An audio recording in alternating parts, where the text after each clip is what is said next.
세상에는 절대 존재하면 안 되는 6가지 결혼 지옥이 존재한다. 이름하여 6대 결혼 지옥. 바로 간다. 6위 국제 결혼 지옥. 국제 사기 결혼은 엄마의 잔소리에서 시작된다. 가야 된다. 이제 가야 된다. 너 이제 나이 더 먹기 전에는 안 된다. 엄마의 잔소리를 견디다 못한 남자는 결국 국제 결혼 중개업자를 검색하기 시작. 환불까지 보장한다는 홍보글을 믿고 맞선 여행을 떠나게 된다.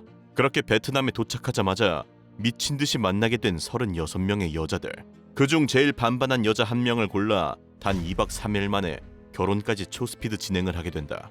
그 뒤 먼저 한국에 돌아온 남자는 여자에게 매달 생활비를 보내며 여자가 한국에 오기만을 존버하는데, 그리고 다행히 순순히 한국에 들어온 여자. 그러나 진짜 문제는 여기서부터 시작이었다. 캐리어 하나 하고 그냥 옷 하나 하고 가방지 배낭 하나 들고 왔어. 뭐 아무것도 없는 거, 뭐 속옷도 없고 뭐 무슨 뭐 잠옷도 없고, 이 적응하려고 오는 여자가 아니야. 완전히 그냥 여행 삼아 온 거야. 그냥 뭐 잠깐 여행을 온 것도 아니고 결혼해서 이사를 온 여자의 짐 상태가 너무나 가벼웠던 것. 그렇게 찝찝한 기분 속에서 시작된 신혼생활 역시 진짜 잠자리 할 적에도 황당한 게 이불을 돌돌 말아요. 내가 그늘지 못하게. 그리고 한 달 뒤 여자는 외국인 등록증이 발급되자마자 사라진다. 최근 5년 내 이렇게 발생한 국제 결혼 사기만도 무려 100건 이상. 사실 몇 년 동안 연애를 하더라도 막상 결혼할 때 되면 의견 차이를 좁히지 못해서 파혼하고는 하는데, 언어도 안 통하는 다른 나라 사람을 단 며칠 보고 결혼을 한다는 게 리스크가 큰 것은 사실인 듯하다. 그러나 이것은 시작에 불과하였으니 5위 업소 결혼 지옥. 뭐야 이거? 뭐가 올라왔나 보네. 자꾸 이런 게 와. 대체 뭐야 이거? 저게 왜 당연히 그래요? 합성이라 생각했습니다. 그런데 남자가 가지고 있는 사진은 한두 장이 아니었습니다. 나의 아내가 그쪽 출신이라는 충격적인 제보. 이 막장 드라마 같은 생지옥은 사실 생각보다 현실에서 많이 일어난다. 보통 그쪽에 있던 여자가 위장 결혼을 하기 위해서는 크게 3단계 작업을 한 것으로 알려져 있는데, 첫 번째는 바로 신분 세탁. 일단 과거 사람들과 연락을 다 끊고 외모 튜닝을 시작으로 심지어 학력과 직업까지 새로 꾸며 정상적인 배경을 가진 사람인 듯 포장지 변경을 시작한다. 두 번째, 결혼 타겟 물색. 일단 경제력이 있는 순진한 퐁퐁남을 타겟으로 삼는데, 세탁한 신분을 이용하여 결혼 정보업체나 소개팅, 어플 등을 통해서 접근, 단아하고 가정적인 이미지를 만들어서 신뢰를 쌓게 된다. 이때 진짜 가족이나 친구들을 직접 만나지 못하게 하거나 가짜 가족을 섭외해서 완벽하게 속이는 것을 키포인트로 둔다고. 그리고 마지막 완성 단계는 상대가 의심할 시간조차 없도록 결혼을 빠르게 추진하기. 오빠랑 빨리 안정적인 가정을 꾸리고 싶다 같은 말로 결혼을 압박하며 혼인신고를 한 뒤 서서히 경제권까지 장악해 나가기 시작. 후에는 지속적으로 거짓말로 재산을 빼돌린다. 물론 이 사실이 밝혀지게 되면 이혼은 물론 사기죄라는 법적 문제로까지 발생할 수 있지만 어차피 그녀들은 뒤가 없다. 적어도 매년 100커플 이상이 아내의 출신 성분이 들통나서 이혼하고 있는 것으로 추정되고 있다고. 다만 꼭 이렇게 이악 물고 사기 결혼을 한 것이 아님에도 불구하고 아내 덕분에 엄청난 경제적 피해를 입은 사례도 적지 않은데. 4위 여자 결혼 지옥. 하지 마요. 고 송대관 씨의 관을 붙잡고 통곡하는 그의 아내. 너무나 슬픈 장면이지만 충격적이게도 그녀는 엄청난 비난을 받고 있었으니 그 이유는 바로 그녀가 만든 빚 때문. 지난 2013년 그의 아내는 부동산 투자 실패로 200억이 넘는 큰 빚을 지게 되었고, 송대관은 아내가 만든 빚을 갚기 위해 모든 재산을 처분. 70대의 나이에 하루에 행사를 5개씩 뛰며 빚을 갚아나가다 결국 78세의 나이로 세상을 떠났기 때문.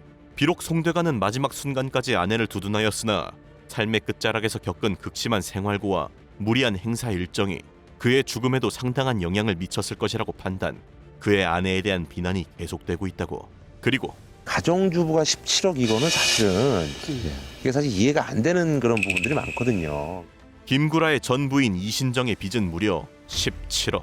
그녀는 가정주부임에도 불구 김구라 몰래 여기저기서 돈을 빌렸으며 친언니의 빚 보증까지 섰고, 심지어 연이율 84%짜리 사채까지 손을 대게 된다.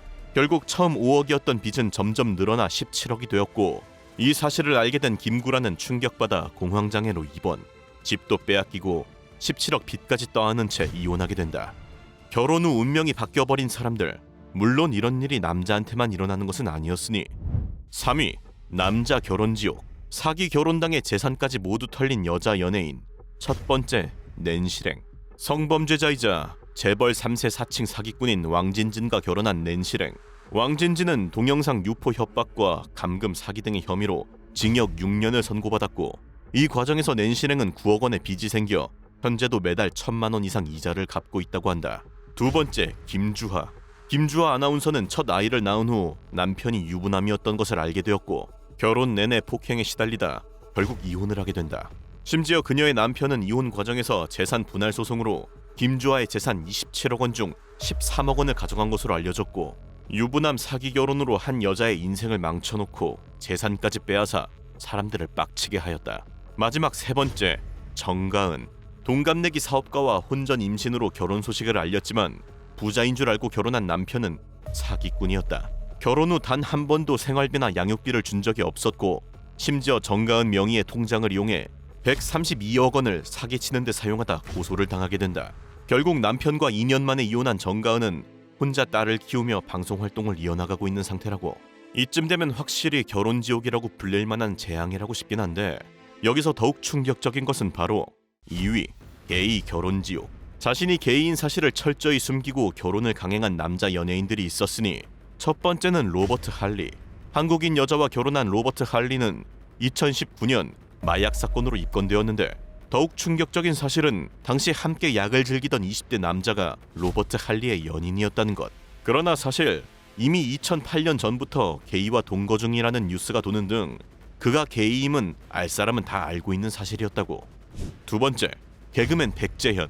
백재현은 2015년 한 사우나에서 20대 남자를 성추행한 혐의로 뉴스에 보도되었고, 과거 출연 중이던 프로그램에서 미성년자 남자의 몸까지 더듬은 사실까지 밝혀져 엄청난 충격을 주었다.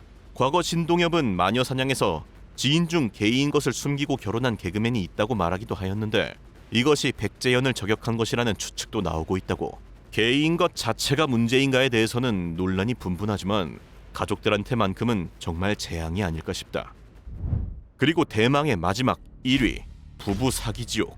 정신 나간 한국 부동산 시장에서 집을 적게는 몇 천만 원부터 많게는 몇 억씩 싸게 살 수 있는 청약 당첨 제도는 그야말로 실현 가능한 로또로 대접받고 있는 상황인데, 보통 미혼보다 기혼에게 청약 점수를 더 쳐주다 보니 청약을 위해 위장 결혼을 해버리는 사상 초유의 재앙이 발생한 것. 즉, 결혼 후 청약 당첨되면 돈 나눠 갖고 이혼해버리는 것인데, 물론 걸리면 입금 환수는 물론 사기죄로 깜빵까지 갈 수 있지만 당장 돈이 급한 사람들에게는 안 걸리면 그만일 뿐이다. 세상에 존재하는 다양한 결혼 지옥. 누군가는 사랑을 꿈꾸며 누군가는 거래의 수단으로 결혼을 시작하지만 결국 중요한 것은 판단력. 결혼은 현실이고 잘못된 판단은 순식간에 인생을 나락으로 떨어뜨릴 수 있다. 자, 그럼 마지막으로 이 결혼 지옥 출입문 하나 소개하고 마무리해보겠다. 4위, 화장실 봉인. 인도네시아 티도롱족에서는 신랑 신부가 결혼하자마자 3일 동안 화장실 사용을 금지시킨다.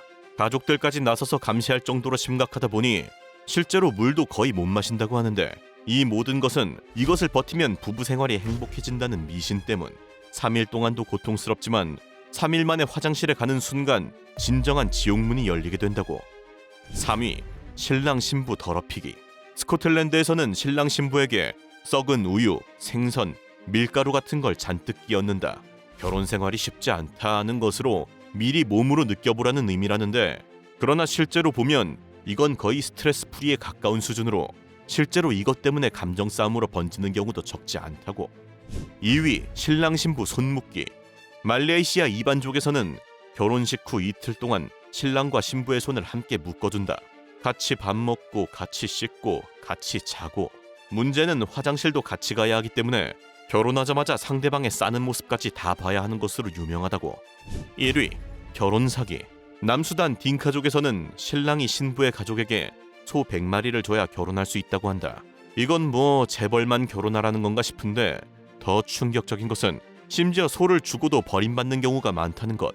결혼하고 얼마 안 돼서 신부가 소 챙겨서 런을 박는 경우도 있다고. 요즘 결혼은 진짜 안 하는 게 아니라 못 하는 것 아닐까 싶기도 한데, 여러분만큼은 부디 잘 살길 바란다.